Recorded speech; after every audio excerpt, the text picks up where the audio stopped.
Hello everyone. In today's video, I'm going to show you how to delete your OKX account.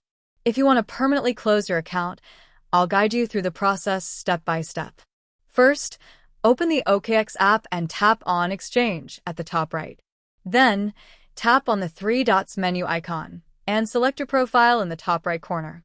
Next, choose Settings, then go to Security. Scroll down until you find the Close Account option. Tap on it and then click Continue to Close. Please note that closing your account is permanent. If you prefer, you can also temporarily freeze your account instead of deleting it. After clicking Continue to Close, wait for the page to load, then select the reason for closing your account. For this example, I'll choose I don't want to use OKX anymore.